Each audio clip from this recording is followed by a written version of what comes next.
I found my daughter sleeping on the street and froze. Her husband had sold their home and married his mistress years ago, leaving her with absolutely nothing. I took her in. The next day, I went to his apartment building. When he opened the door, what I did. He will never forget. The first time I saw her there lying on the ground like just another shadow in the city, I felt something inside me break forever. It was a Friday night, one of those nights where the cold chills you to the bone, even when you are wearing a coat. I had just gotten off the bus with my hands still shaking from the exhaustion of the trip. I just wanted to get home, make some hot coffee, and rest a little before sleeping. I did not expect to find anything out of the ordinary on that 5-block walk. But that night, God had other plans. I saw her from afar, a hunched shape on the corner between two cardboard boxes. She did not move. She did not speak. She did not ask for help. At first, I thought she was just another homeless person like so many who sadly populate the streets when night falls. But something made me look twice. I do not know if it was the hair long, dark, and familiar, or the way she had her arms tucked against her chest like she did when she was a little girl and felt cold. I approached slowly with my heart beating so loud I could hear it in my ears. When I was less than 6 feet away, my world collapsed. It was my daughter, my little girl, my blood lying on the street as if she were worth nothing. "Oh my God," I whispered, feeling my legs fail me. Sarah, what are you doing here?" I knelt beside her, although my knees protested at the clumsiness of my movements. Her face was dirty, marked by the dust of the street. Her skin was cold, her lips cracked. Her clothes were worn out and torn in several places. One sneaker did not belong to her. It looked too big. The other was barely a piece of sole held together by 2 threads. I touched her shoulder carefully. "My love, wake up, please." She opened her eyes slowly as if she struggled to remember where she was. When her gaze focused on me, a mixture of surprise, shame, and relief crossed her features. "Dad," she whispered with a broken voice. "What are you doing here?" I could not speak. My throat closed up in a way I'd never felt before. I just took her by the arms and hugged her. She cried against my chest, weak, exhausted, as if she had not done so in years.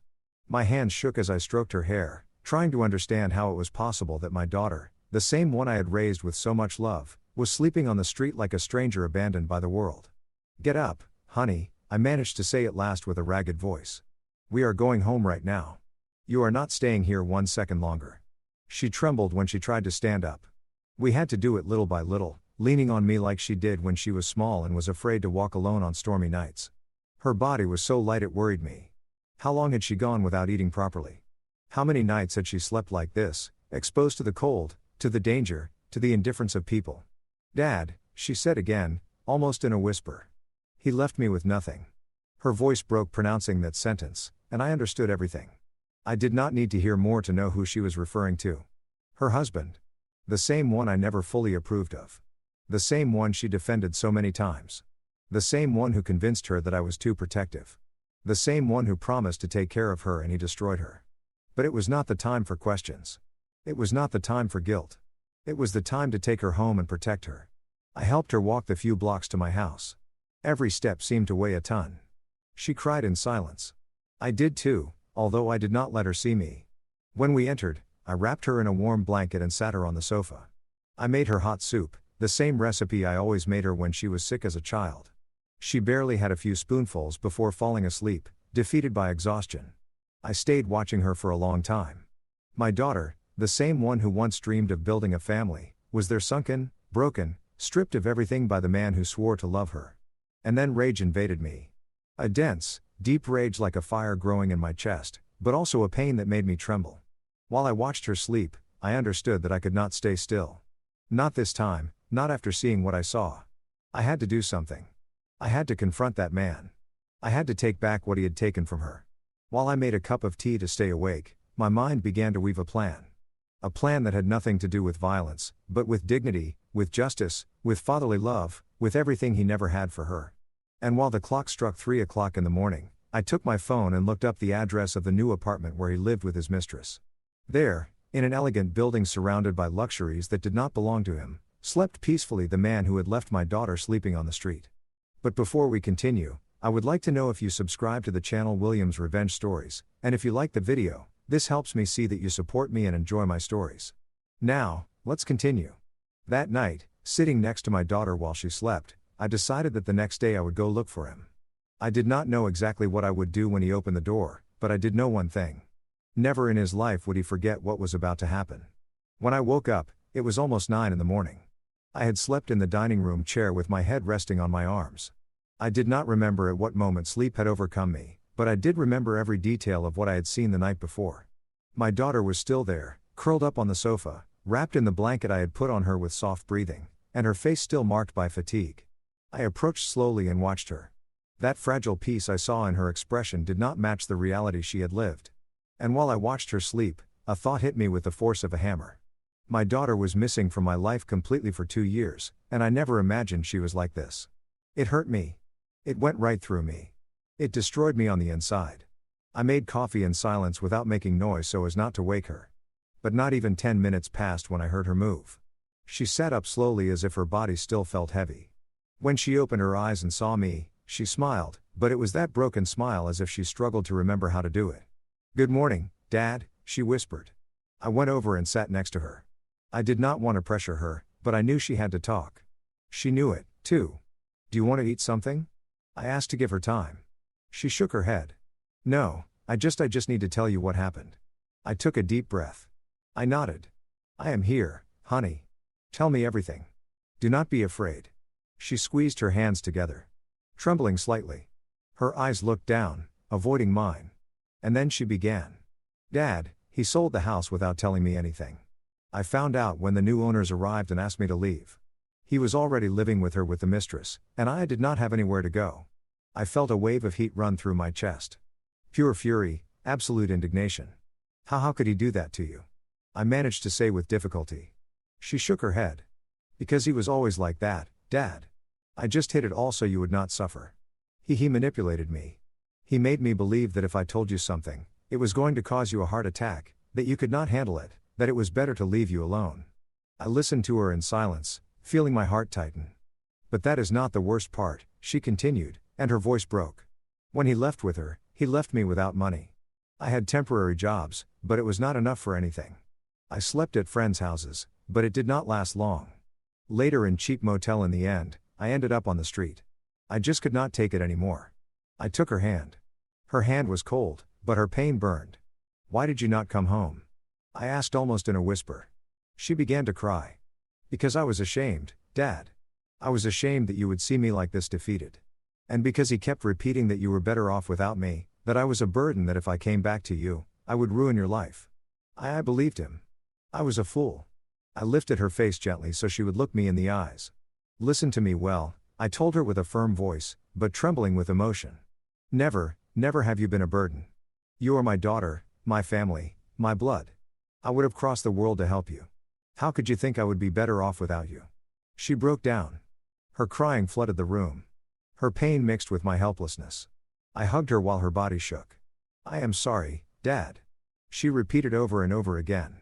"I am sorry." "You do not have to apologize, honey," I replied, stroking her hair. "You did not do anything wrong. You were a victim of a soulless man. But now you are here with me and you will not spend one more night on the street. I swear to you." She stayed there hugging me for long minutes. When she finally calmed down, she took a breath and added, "He lives in the Oaks condominiums with his wife. Well, his mistress. Now they say they are expecting a child. That is why he sold the house so fast. He wanted money for his new life." His new life.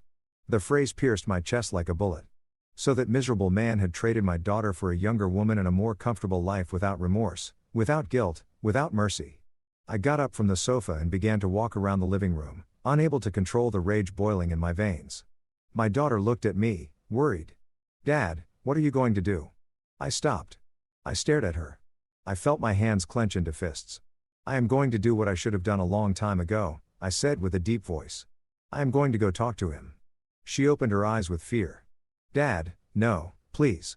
He is dangerous. You do not know what he is capable of, and he does not know what I am capable of," I replied without looking away. She swallowed hard.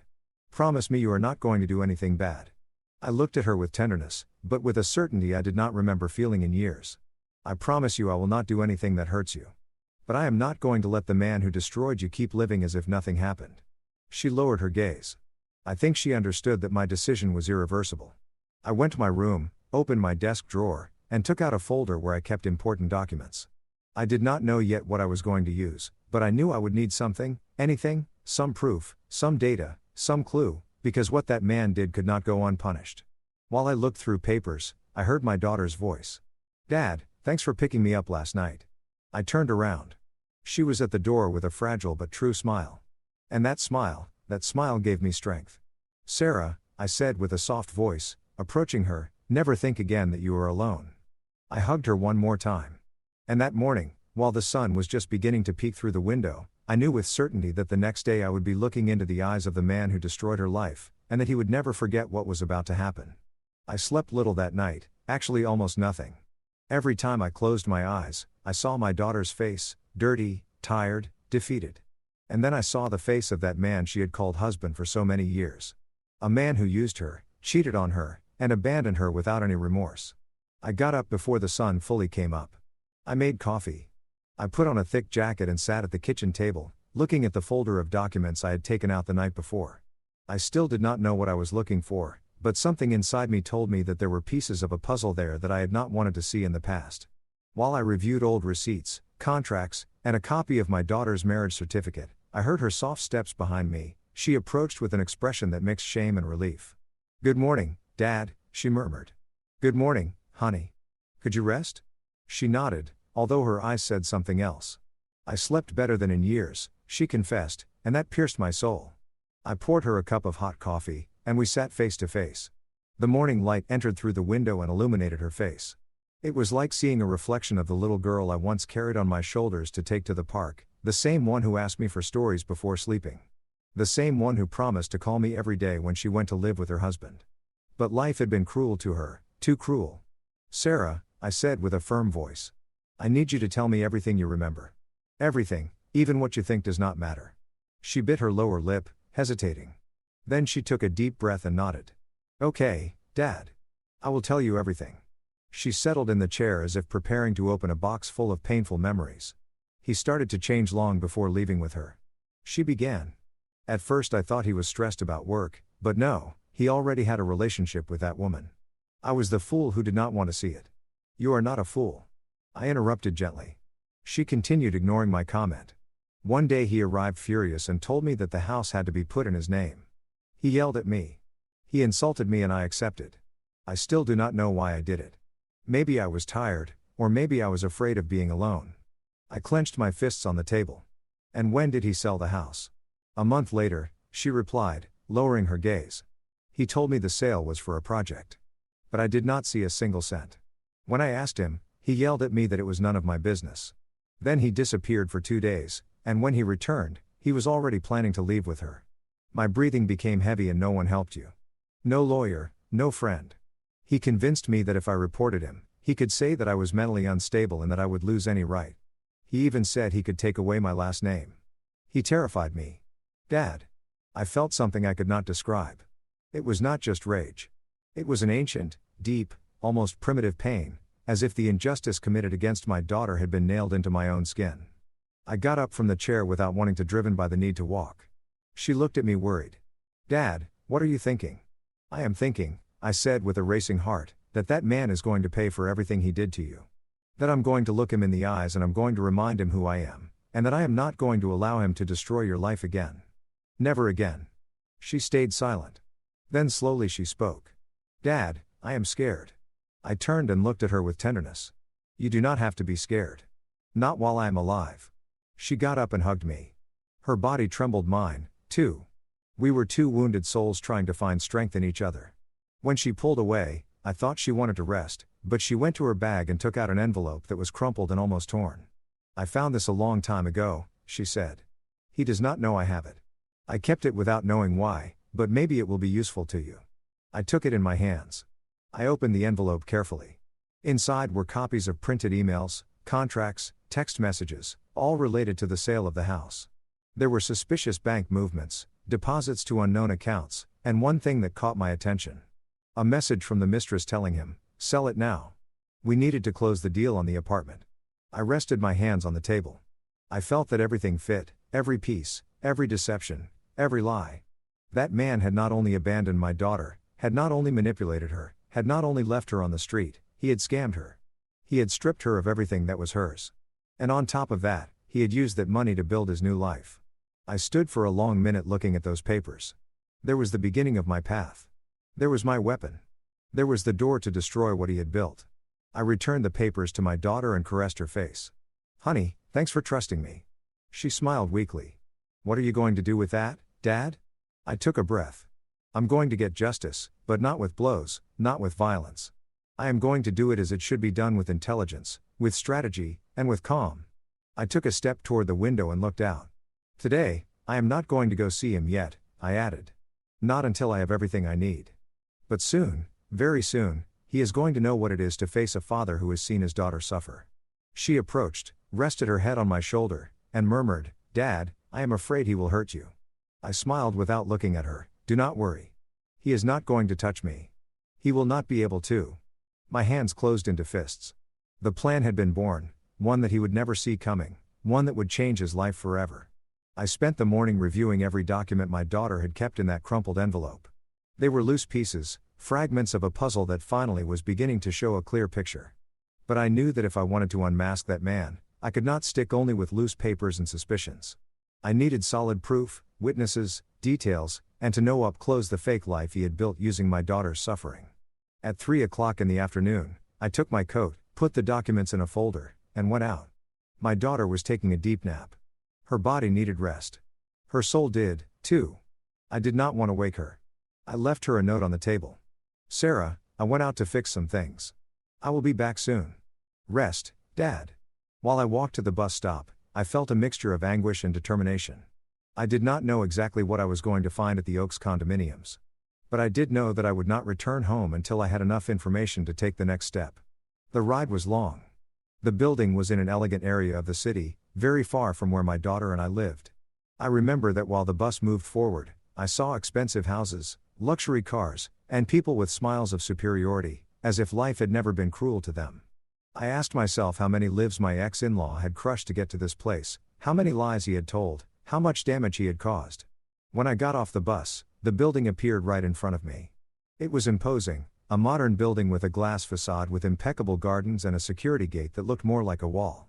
The contrast with the place where I had found my daughter was violent. It was obscene. It was insulting. I walked toward the entrance with a firm step, although inside I carried a sea of emotions. A guard approached immediately. "Good afternoon, sir. Who are you visiting?" he asked with a polite but distant tone. "I am here to see Alex," I replied, using my ex-son's name, feeling how my voice acquired an edge I did not know it had. The guard checked a list on a tablet. "Your name?" I gave him my full name. I waited. The guard frowned. "You are not registered for any visit." Of course not. That man would not allow even my memories to get close to his new life.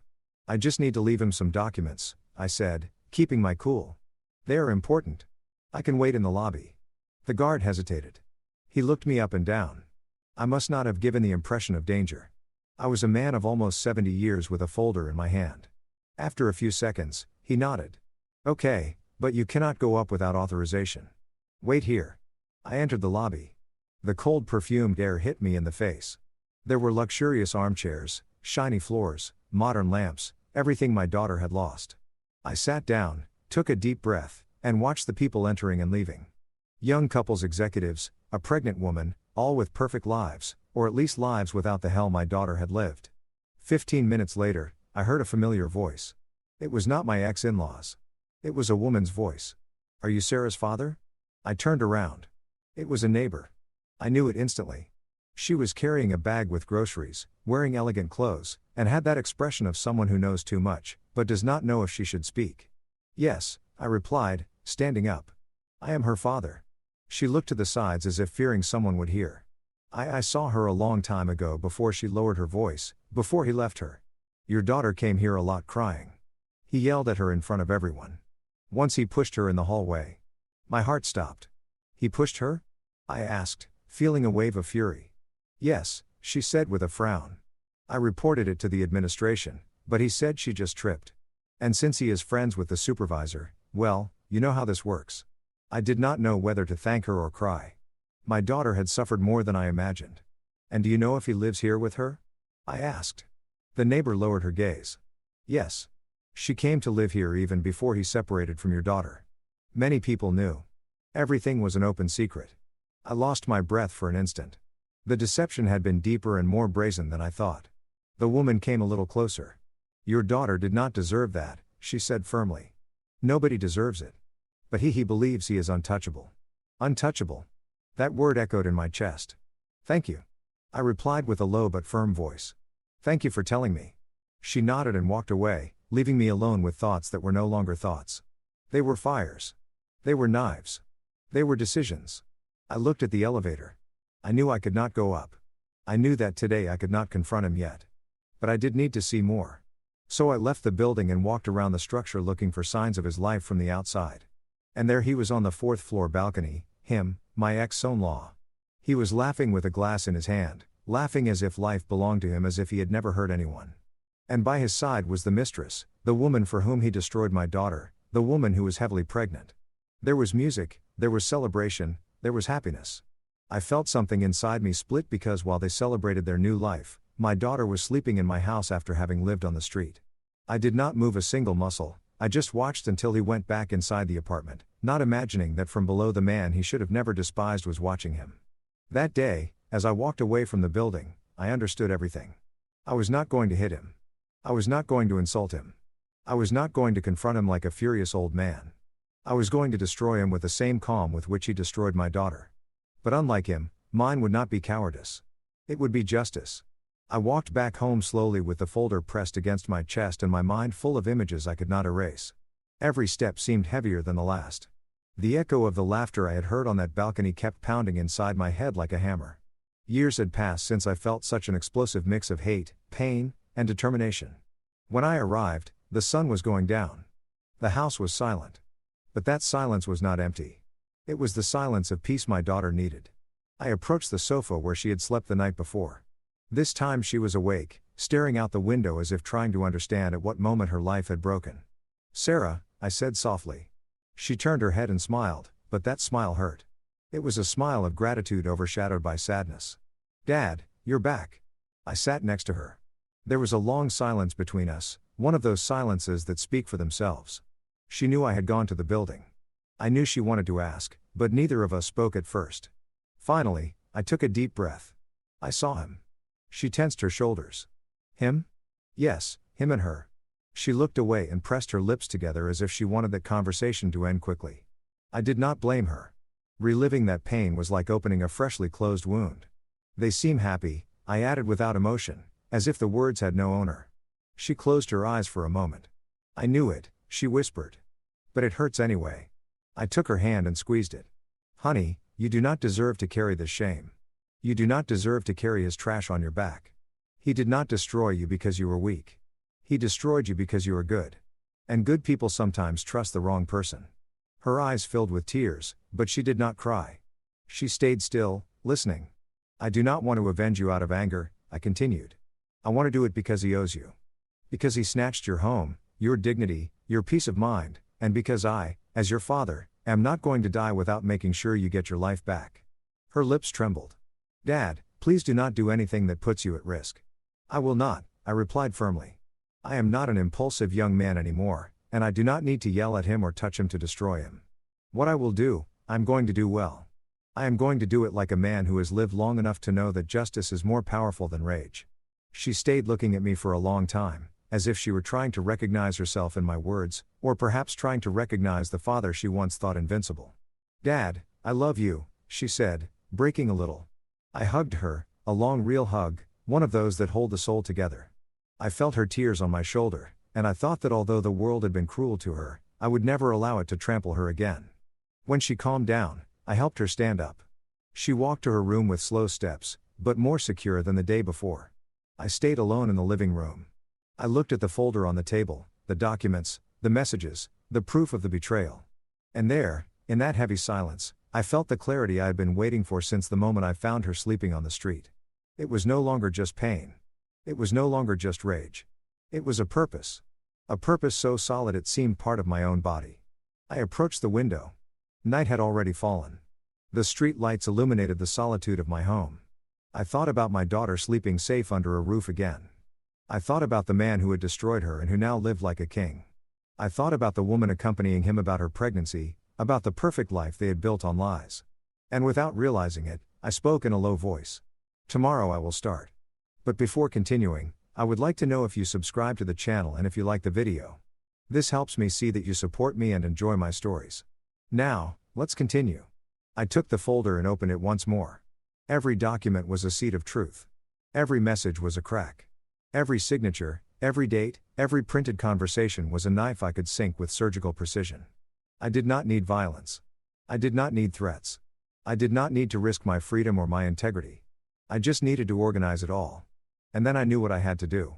I began to classify the papers by dates, then by type, then by legal relevance. I took out an old notebook I kept in the drawer. That one where I wrote down household expenses, birthdays, and reminders. That day that notebook became my weapon. There I traced the first lines of the plan. A slow plan, a cold plan, a plan impossible to stop when it started rolling. My ex-in-law had a weak point, one he had not noticed until that moment. The mistress did not know that the house he sold belonged to my daughter. She did not know it was bought with mutual effort from both of them. And above all, she did not know that he committed fraud by putting the property in his name through emotional manipulation and threats. The walls of that luxurious apartment were built on a secret that only I could destroy. I closed the folder. I breathed deeply. I looked at the clock. 10 at night. My daughter was sleeping peacefully in her room. I, on the other hand, was awake, more awake than at any other moment of my life, because I knew something with absolute certainty. Tomorrow would be the beginning of the end for him, and the beginning of a new life for my daughter. I slept barely a few hours, but I got up with a clarity I had not felt for decades. The sunrise entered through the window like a golden line, splitting the darkness of the bedroom in two. I dressed slowly with the solemnity of someone preparing for something inevitable. I washed my face, combed my gray hair, and looked in the mirror. I did not see an old man. I saw a father. I saw a protector. I saw someone who had gotten tired of life taking away what he loved. I took the folder with the evidence and put it in my leather briefcase, the one I used many years ago when I still worked. Before leaving, I passed by my daughter's room. She was sleeping deeply, breathing with a rhythm I had not heard since before her marriage. I watched her for a moment. I adjusted a blanket over her shoulders. Today I start giving you your life back, I whispered without her hearing me. I left and closed the door carefully. The road to the condominiums. The Oaks felt different this time. There was no anguish or uncontrolled rage, only determination. Every step was a silent declaration. I am coming for you for what you did, for what you destroyed. When I arrived, the guard recognized me. He took a deep breath as if he already sensed the storm I brought with me. "Good morning, sir," he said with certain discomfort. "I am here to see Alex," I replied bluntly. "Let me call," he stammered. "No," I interrupted, staring at him. "Do not call. I'm going up." The guard hesitated. He looked toward the booth. He looked toward the building. He knew he could not stop me without causing a problem. Finally, he gave in. "He is on the 4th floor, apartment 4B. I nodded, storing the address in my memory as if I had waited for it all my life. I passed the turnstile and entered the lobby. The elevator took ages to open, but once inside, the metallic silence felt like a solemn preamble. I watched my reflection in the doors. A man with eyes full of a fire that no one could put out. When the doors opened, the hallway was empty. I advanced slowly, feeling every heartbeat in my chest, like a drum announcing battle. In front of door 4B, I stopped. I breathed. I organized my ideas. And I knocked. At first, there was no answer. I knocked again harder. I heard steps, familiar steps, steps my daughter must have heard thousands of times approaching her to hurt her. The door opened slowly, and there he was, my ex-in-law, younger than me, physically stronger, more arrogant than ever. He was wearing expensive sports gear. He had an arrogant smile until he saw me. His face changed. The smile died. His eyes widened with a mix of surprise, annoyance, and fear. "You," he spat the word as if I were a plague. "What are you doing here?" I did not answer immediately. I watched him carefully without rushing. He got uncomfortable. "You have no business in my house," he added, trying to recover his tone of superiority. "I came to talk to you," I said finally. "And I am not leaving until I do." He let out a short, nervous laugh. "Talk about what? About your daughter? She brought what happened on herself. I'm not going to be responsible for a useless woman incapable of supporting herself." There, I felt it. My stomach turned. My blood boiled, but I did not raise my voice. I did not move forward. I did not touch him. I just took a deep breath. I'm going to repeat this only once, I said with icy calm. Speak about my daughter with respect or it will be worse for you. He frowned. Worse? Are you threatening me, old man? No, I replied, locking eyes with him. A threat is saying something that might happen. I do not work with might. I work with facts. He laughed again, now louder. And what are you going to do? Hit me? Call the police. Tell the world your daughter is a failure. That was the exact moment I understood why my daughter had broken, why she had fallen so low, why she had been afraid to come home. That man had no soul. Let me in, I ordered. No. Then I will speak here, I replied, lifting the briefcase a little, his eyes locked on it. The fear returned. What do you have in there? What should worry you? I replied. Proof documents, messages, illicit transactions, conversations with your mistress before you left my daughter, and most interesting, proof that you committed fraud with the sale of the house, a property that legally should have never been in your name, he paused. I saw him swallow hard. I saw him wobble for a second. You do not know what you are talking about, he stammered, taking a step back. No, I smiled slightly. I know everything and what I do not know I will find out. Today I came to warn you. Tomorrow I will not warn anything. He was breathing fast. He looked inside the apartment nervously. Someone was moving in the kitchen. The mistress. Then I knew he did not want her to hear. Listen well, I said, leaning just a little towards him. My daughter slept on the street alone, hungry, broken, while you were here playing rich. That is over. You cannot prove anything, he tried to reply. But his voice was shaking. Today I am not coming to prove it. Today I am coming to tell you. Tomorrow will be different. He opened his mouth to say something else, but he could not. He stood there paralyzed looking at the man he thought was weak just for having gray hair. I smiled a small controlled dangerous smile. Enjoy your day, Alex. You have few like this left. I turned around. I walked toward the elevator. I did not look back. I did not need to. I had fulfilled the first part. He already knew I had found him. And he knew, although he would not admit it, that this time he could not escape. The elevator descended slowly, and while the lights on the panel went down from 4 to 3, then to 2, I felt how my breathing stabilized again. I had not lifted a finger against him, but I had seen him tremble. For the first time, Alex understood that no one else's hand would shake but his. Justice sooner or later arrives, especially when a father stops being silent. When I left the building, the morning shift guard looked up. His look was different from yesterday, a mix of respect and surprise. Everything okay, sir? He asked cautiously. Not yet, I replied. But soon. I walked to my car and sat without starting the engine. I took the folder out of the briefcase and reviewed the documents again. Every bill, every transfer, every forged contract, everything fit perfectly. Alex had always been careless when it came to other people's money. He thought laws were for fools, that there would never be consequences. His biggest mistake was always his arrogance. I turned on my phone and checked the messages that had arrived from the lawyer's office. He worked with surgical precision. He had obtained a preliminary order to review the sale of the house. Also, a judge had agreed to study the possibility of freezing Alex's assets until it was determined if the transaction had been fraudulent. A smile appeared on my face. It was not revenge. It was balance. It was justice. However, before continuing with my plan, I had to go back home. I wanted to make sure my daughter was okay. I stopped by the neighborhood bakery and bought fresh bread, orange juice, and some fruits she always liked as a child. That small gesture made me feel like we were recovering something lost. Upon entering, I heard noise in the kitchen. I approached slowly. There she was with her back turned making coffee. When she turned around and saw me, her face lit up. "Dad, I thought you were still sleeping," she said with a shy smile. "I went out early. There were things to resolve," I replied, leaving the bag on the table. She came over to hug me. Her skin smelled of soap and her hug trembled, but it was sincere. That fragility broke my soul.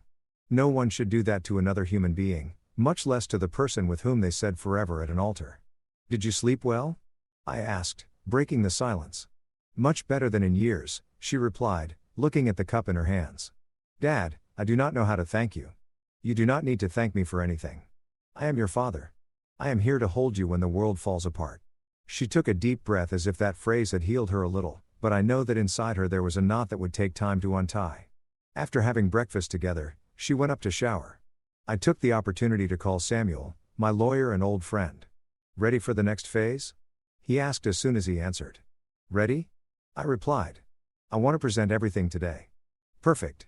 I will wait for you in my office in an hour. I hung up, put on my jacket, and looked toward the stairs. I'm going out for a moment, I told my daughter. I will be back in a short time. She nodded without asking anything. She knew I was pulling invisible strings for her, and she trusted. I left the house with a firm heart. There was no turning back. Samuel's office was downtown in an old but well-preserved building. When I arrived, he already had everything ready on the table. Folders, recordings, neighbor statements, certified copies of documents. Michael, what you have here, Samuel said, adjusting his glasses is enough to sink him legally. Not only for the fraudulent sale, also for financial abandonment threats and the history of manipulation we can prove with witnesses. I do not want to ruin his life for sport, I replied. I want him to pay for what he did and I want my daughter to get back what is hers. Samuel nodded. Then we are on the right path. I signed several documents. Every signature was like taking another brick away from the castle of lies where Alex lived. When we finished, Samuel leaned back in his chair. Do you want us to notify him today? He asked. Not yet, I replied. Before that, I must do something else. Samuel raised an eyebrow. Something legal as breathing, he smiled. He knew I was a man of principles. But he also knew there were limits that once crossed by others demanded forceful answers. Back in my car, I thought about the inevitable. Sooner or later, my daughter would have to face her past face to face. But before that, it was Alex who had to feel the ground crumbling under his feet. I returned to the Oaks condominiums. The guard looked at me surprised. Here again, sir, relax, I said. I am not coming to talk to him. Oh, okay, he replied with relief. I arrived at the underground parking. I knew which car was his. A black sedan, he showed off as if it were a throne on wheels. I approached and took something out of the briefcase, a laminated sheet that could not be ignored. It was a copy of the legal complaint with the court's date and stamp. Not the original, but enough to give him a nervous breakdown. I placed it carefully on the windshield under the wiper. Then I stepped back a few steps and watched the car from afar. No one else noticed, but I did. That paper was the beginning of the end. When I got on the elevator to return to the surface, my phone rang. The name on the screen froze me. Alex, I answered without saying anything. Old man, he said with a broken voice. What did you do? What is that paper on my car? Why are you messing with my life again? I smiled. But it was a sad, tired smile.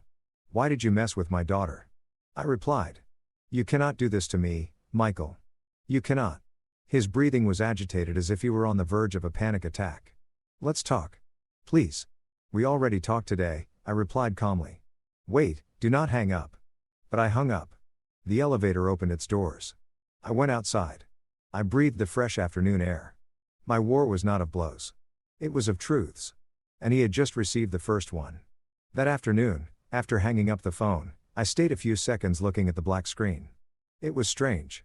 For years, Alex had believed himself invincible, unreachable, untouchable. And now, with just a paper under his car's windshield, his voice broke like that of a scared child. I put the phone in my pocket and began to walk toward the exit of the condominium. It was time to return to my daughter, but it was also time to prepare the next move. The paper on his car was not a threat. It was a warning, a small glimpse of the abyss opening under his feet. As I walked away, I heard hurried steps behind me. I turned my head, and there he was, Alex, breathing with difficulty, as if he had run several floors down the stairs to catch me. He was sweating, shaking, and his arrogance, the one that had fed him so much, was nowhere to be found. Michael, wait, he said, raising a hand. I stopped, not for him, but for what that moment represented. For the first time in his life, he was the one chasing another. What do you want? Asked with a neutral voice. Can we talk between men, between adults? He stammered, swallowing saliva. We already talked today, I repeated without moving. Not like this. Not with that paper. What is that? What kind of lie are you inventing? I took out the briefcase and without opening it, completely let him see the edge of the documents inside. Nothing you did not cause yourself. Alex stepped back, his face contracted in a mix of fury and fear. You cannot destroy my life, he said in an almost desperate murmur. Like you destroyed my daughter's, I replied, staring at him. Like you left her homeless. Like you abandoned her? Like you pushed her? Like you humiliated her so she would never come back to me. Is that what you want us to forget? He opened his mouth but had no answer because the truth cornered him more than any blow. That is in the past. He tried to say, recovering a little air. We have to look forward. You looked forward when you sold what was hers, I replied, taking a step toward him. Now it will be your turn to look back at everything you did, and this time you will not be able to hide. He tensed. Michael, I have a life now, a son on the way. I do not want problems. I did not want them either, I answered coldly. But you created them, and the difference between you and me is that I take responsibility for what I do. He remained silent, but his breathing betrayed that he was on the verge of collapse. That man who had made my daughter cry so many times was now afraid of a few sheets of paper. Without saying more, I turned around. He did not follow me. He did not dare. On the way home, I called Samuel. I want to see the mistress, I told him. The mistress, he repeated, surprised. Yes, I need her testimony, even if she does not give it officially. I need her to know who she is living with, Samuel sighed. Michael, that can complicate. I know, but it is necessary. He knew he could not stop me. Okay, I will send you her address. My phone vibrated seconds later with a message. Address, apartment number, full name. Upon arriving home, my daughter was sitting at the table reviewing an old notebook. When she saw me enter, she gave me a soft smile. Dad, you did something right. I nodded, the first step. She did not ask more. She did not want details. Maybe she was afraid to hear the truth. Or maybe she trusted me more than any explanation. We ate together, a simple meal, but full of something we had not felt in a long time. Hope. After dinner, I accompanied her to her room. I said good night and waited for her to fall asleep. When I knew she was resting, I took the briefcase again. It was time to continue. The mistress's address was in another elegant neighborhood, a smaller building, but equally expensive. I arrived near 9 at night. The doorman stopped me. Who are you looking for? Ashley. Ashley, I replied using her first name. He checked a list. Who are you? An old acquaintance. I did not lie. I had seen her next to Alex more times than I would have liked to remember. The doorman hesitated a moment. Then he called the apartment. He spoke in a low voice. He hung up. You can go up, he said finally. When I reached the apartment door, I heard a female voice on the other side. Who is it I am, Michael? I replied. Sarah's father. There was a silence long tense deep. The door opened a few inches. Ashley was there with her hair tied back, swollen eyes, and an elegant robe. Her rounded belly showed her advanced pregnancy. Come in, she said finally, opening the door completely. I entered without taking off my jacket. Ashley sat on the sofa with a hand resting on her belly. I know why you came, she said without looking at me directly. Oh, really? I replied. Alex called me. He is scared. I sat in front of her.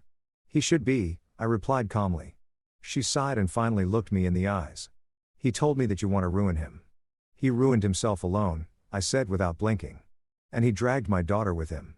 I'm just putting things in their place. She lowered her gaze. She looked nervous. She looked tired. And for the first time, she looked lost. Michael, she said in a low voice. I did not know that he had left Sarah on the street. He told me that she abandoned him, that she was crazy, that she was violent, that she deserved nothing. And you believed him? I asked, leaning forward. Her eyes filled with tears. Yes, she admitted, trembling. And now, I do not know what to believe. I took the folder out of the briefcase. I put it in front of her. Believe in this, I told her. She opened the folder, looked at the documents, read the messages, the dates, the proof. Her face changed with every sheet. Her breathing accelerated. Her hands shook so much she almost dropped the papers. My God, she whispered. Ashley, I said softly. I did not come to ask you for anything. I just came to show you the truth. What you decide to do later is up to you. She looked at me with red eyes. He told me that you were violent, that your daughter left because you were a bad father. Did he tell you that? I asked with a bitter smile. Yes. Then you already know who Alex is? I replied, standing up. A man who always needs a monster to justify his mistakes. She broke down, crying. She cried as if her world had collapsed. And in silence, I knew I had achieved something deeper than any legal blow. I had broken the only emotional refuge Alex had. When I left the apartment, I took a deep breath. The night air was cold but liberating. Alex did not know it yet, but what I did that day would be impossible to reverse.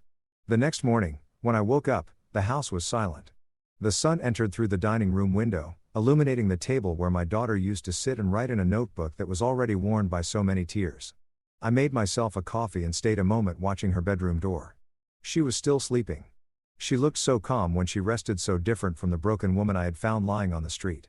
I took a sip and looked at the clock at 8 sharp. The phone vibrated. It was Samuel. "Michael," he said bluntly. "Alex went to the precinct this morning." "To report me?" I asked with an almost amused tone. "To report that he is being extorted." But before he finished speaking, someone else appeared, who Samuel paused as if savoring the moment before saying it. "Ashley, you had an immediate effect on her. She went to the precinct with the folder you left her." With everything, I closed my eyes for an instant, not out of surprise, not out of relief, but for something I had been waiting to feel for a long time. "Justice. And what did the officer say?" "I asked that Alex's complaint does not proceed." And now his voice became lower. "Now they have 2 lines of investigation open. One for fraud and another for psychological violence and financial abandonment toward your daughter." I said nothing. I just inhaled deeply. "This is just starting," Samuel added. "Get ready. He is going to call you." "Let him call," I replied. I hung up. Not even 10 minutes passed when the phone vibrated again. The name Alex blinked on the screen. I answered. "What did you do?" He yelled without even breathing. "What the hell did you tell Ashley? Why did you bring the police into this?" "I only showed the truth," I said with a calm voice. "Lie," he spat. "You manipulated everything. You confused her. You poisoned her. Alex, she read your messages. Your own history poisoned you alone." There was a tense silence. I heard his accelerated, almost irregular breathing. "Do not ruin my life," he said finally with a tone bordering on begging. "You ruined my daughter's life," I replied without raising my voice. "What happens to you from now on is not my business." He hit something. A door slammed, a piece of furniture. I do not know, but something broke. And I'm not talking about wood. "Michael, we have nothing to talk about," I answered, and I hung up. Mid-morning, my daughter came out of her room. Her eyes were still swollen from tiredness, but she brought a serenity I had not seen in years. "Good morning, Dad," she said, approaching the table. "Good morning, honey," I replied. She made herself some tea and sat in front of me. "I dreamed of Mom," she whispered. "She told me everything was going to be okay, that you were going to know what to do." I felt a lump in my throat. "Your mother was always wiser than me," I said. "And she always adored you." My daughter smiled. A small, fragile, but real smile. "Dad," she murmured. "Did something happen?" I nodded. "The police are investigating Alex." She opened her eyes surprised. "Really?" "Yes," I replied firmly. "And Ashley brought proof." My daughter put her hands to her mouth. "Does she?" "She knows everything." "Now she does." My daughter lowered her gaze. "Dad, I did not want to ruin her life. I just wanted her to let me live in peace." "Sarah," I said softly, calling her by her name. "He ruined his own life. You're just getting yours back." She cried in silence. Clean tears, not of pain, but of relief. At 5 o'clock in the afternoon, Samuel arrived at the house. He brought a folder and a serious face. "Michael," he said upon entering. "This is moving faster than I expected. What happened now?" He sat at the table and opened the folder. Ashley presented her voluntary statement. She said Alex lied to her about everything related to Sarah, that he hid the sale of the house from her, and that he manipulated her to keep her away from any contact with you and your daughter. I looked at Samuel attentively. "And what else?" Samuel took a deep breath. "She said that last night when she saw the proof you showed her, he threatened her. Not physically, but psychologically. He yelled at her. He told her that if she spoke, he would make sure she suffered consequences." I clenched my fists. "That coward never changed. Ashley made it clear she fears for her safety," continued Samuel. "And being a pregnant woman, that weighs heavily in the report." I stayed silent for a few seconds. I felt a mix of sadness and cold justice, like a scale finally beginning to balance. "Are they going to summon him?" I asked. "More than summon him," replied Samuel, closing the folder. "They already did. He has to present himself tomorrow. If not, they will issue a warrant." I nodded slowly. "Michael," added Samuel, looking at me seriously. "You have to be prepared. Alex is not going to give up easily." "I know," I said. "And you also have to be ready for the reaction of his in-laws. They have always protected him." I smiled with a calm that even surprised me. "They do not know what I know." Samuel held my gaze. He did not ask more. He knew my silence meant the end was near. That night, My daughter and I had dinner together. The food tasted different, not because there was something special on the table, but because there was peace, something I had not felt for a long time. While we drank coffee, she asked, "Dad, what is going to happen when Alex faces all that?" "Whatever has to happen," I replied. She nodded, but then added, "And you, are you going to be okay?" I looked at her with tenderness. "Honey, I started this for you, and I will finish it for you." She got up, went around the table, and hugged me tight. It was eternal seconds. Of those one keeps forever. "Thanks, Dad," she whispered. "Do not thank me," I replied. "I am just doing what any father should do." When she went to sleep, I remained sitting, looking at the window with the street lights reflecting on the glass. Tomorrow would be an important day, one Alex could not avoid, one that would change the course of everything. And while the clock advanced, I knew what was coming would be definitive. I woke up before the alarm rang, not because I was anxious, but because I knew I could not receive this day asleep. I got up, slowly, made coffee, and stayed along while watching the steam rise from the cup. It was curious how after a whole life of working, raising children, losing my wife, and facing so many storms just today, my heart beat with a strange calm, a calm that only appears when one knows the truth is finally about to win. The house was silent. My daughter was still sleeping. Despite all the suffering in the last few nights, she had finally managed to rest. Her breathing from the hallway sounded serene. That more than anything else gave me strength to keep going. At 8:30, sharp Samuel arrived. He did not knock in a hurry, but with that firm and secure knock as always. "Ready?" he asked upon entering more than ever. Samuel brought 2 folders, his briefcase, and the serious gesture of a man who knows hard endings, and also just once. "Today Alex must present himself at the precinct," he said while pouring himself a coffee. "And believe me, it is not going to be a simple encounter," I nodded. "And Ashley?" I asked. "She has been there since early," he replied. "And she is not alone. Her mother is accompanying her." That surprised me. The mother Samuel smiled barely. "It seems last night Ashley talked to her, and she told everything she had lived. What he told her, what you showed her, what he had done with your daughter." The image hit me hard. A pregnant woman, young, trembling, confessing she had been living with a manipulative man without realizing it, and her mother holding her. Listening to a story no mother would want to hear. "She wants to testify, too," added Samuel. "She claims that months ago she saw signs, but did not know how to interpret them." I let out a long sigh. "Then today everything will be known," I said. Samuel denied softly. "A part, but it will be enough for Alex to stop pretending to be a respectable man." At 10 o'clock we left for the precinct. The place was busier than usual. There were voices, whispers, people entering and leaving, and there, sitting with her gaze down, was Ashley. I had not seen her since that night. Her hands rested on her belly, and it was clear she had cried recently. I approached slowly. "Ashley," I greeted with a warm tone. She looked up. Her eyes were red. But in her expression, there was something more than sadness. There was decision. "Mr. Michael," she whispered. "Thank you. Thank you for opening my eyes," I denied softly. "Do not thank me. You opened your eyes alone. I showed you a mirror." She pressed her lips together and nodded. "My mom is inside," she said. "She is talking to the officers." "Good," I replied. "It is important." At that moment, the precinct door opened suddenly. Alex appeared. He was dressed well as always, but his appearance was far from his usual arrogance. He had a wrinkled shirt, messy hair, and agitated breathing. But the most shocking thing was his look, a mix of fear, rage, and desperation. When he saw Ashley, his face tensed. When he saw me, he lost color. "You," he spat between his teeth. "So you did it. You turned everyone against me." "No, Alex," I told him calmly. "You did it alone." Ashley stepped back when he approached. Instinctively, I put myself in front of her. "Alex," I warned him. "Not one more step." He looked at me with a hatred I had never seen in anyone. "You destroyed my life," he said. I tilted my head a little. "No, I just stopped allowing you to destroy my daughters." Samuel took a step forward. "Alex, it is time. Go inside." He stayed still as if his body refused to move. "I am not going to declare anything," he said. "Perfect," replied Samuel. "We will do it without you."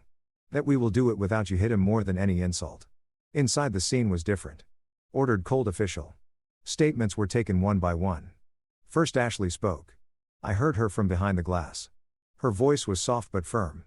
She told everything. The yelling, the lies, The manipulations. The nights Alex made her feel responsible for everything he did. She spoke about the sale of my daughter's house, about how he had deceived her, telling her Sarah did not want to fight for anything. And finally, she spoke about fear. That was what impacted the most. The officer looked at her with empathy and wrote down every word. Then her mother spoke. Her statement was forceful. My daughter changed since she is with him. I thought it was the pregnancy, but no, it was him. The officer finished the note with a serious expression. Alex was called next.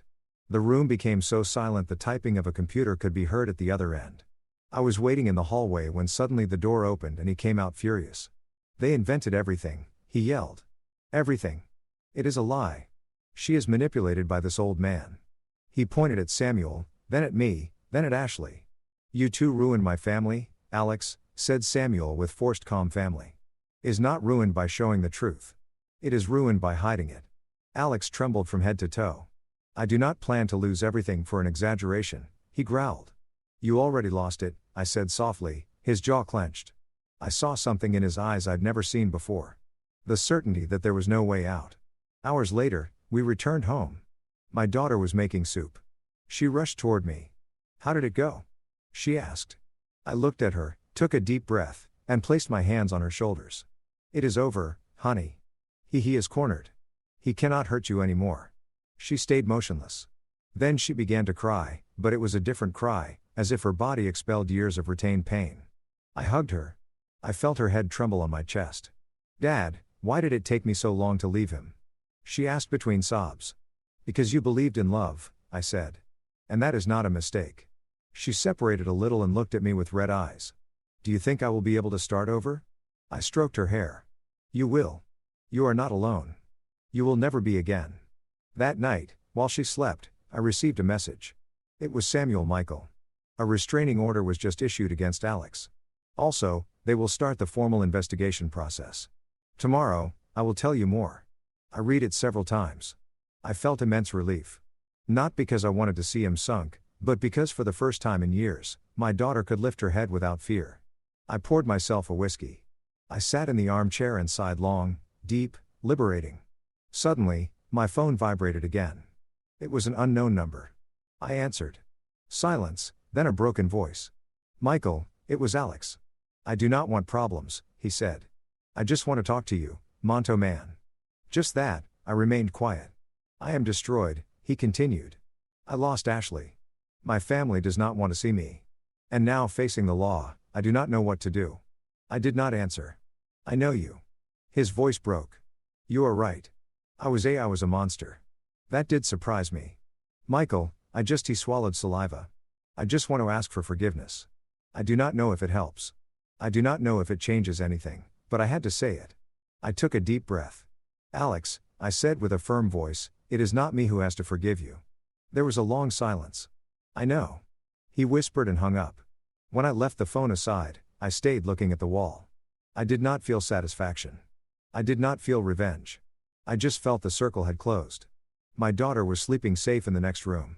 Ashley, pregnant, was far from a man who could have destroyed her life. Alex, for the first time, was facing the real consequences of his actions, and I could sleep without the feeling that I was failing my wife's memory. I finished the whiskey. I turned off the light, and while I went up the stairs, a certainty accompanied me. We had survived, and tomorrow would be better. There are moments in life that seem to steal your air, but there are also others that give it back to you. Today, sitting at the table where my wife and I shared so many memories, I look at my daughter asleep on the sofa, hugging a blanket, breathing calmly, and I understand that it was all worth it. I never imagined I would have to rescue her from such a deep fall. I never thought I would find her sleeping on the street with the same clothes she left her house with, believing that love was enough to be happy. That day, I felt my heart breaking. But I also understood that a father never stops being a father. Not when his child grows up, nor when life goes wrong. In these months, I have learned that justice is not always fast, but when it arrives with a force that changes everything. My daughter has started therapy. She is rebuilding her self-esteem, and she has returned to looking in the mirror without shame or fear. And I have returned to feeling that I still have something to offer this world, even though I am close to turning 70. Regarding Alex, I do not hold a grudge, I do not need it. Life itself has taken charge of showing him that actions have consequences. He lost more than a house or a position. He lost the mask with which he deceived so many. And although he asked me for forgiveness, he understood that that forgiveness was not mine to grant. It was my daughter's. And she someday will decide what to do with that wound. But the most important thing is not what he lost, but what we gained. My daughter recovered her freedom. I recovered my family. And this time, I do not plan to let go. Every morning I see her wake up stronger, firmer, more herself. And when she smiles at me, I remember that even in the darkest nights, there is always a sunrise waiting. I am a simple man, an older man, a man who made mistakes, but who also learned to get up. And if I can say something after everything I lived, it is this. It is never too late to rescue who you love. It is never too late to start over. It is never too late to choose yourself.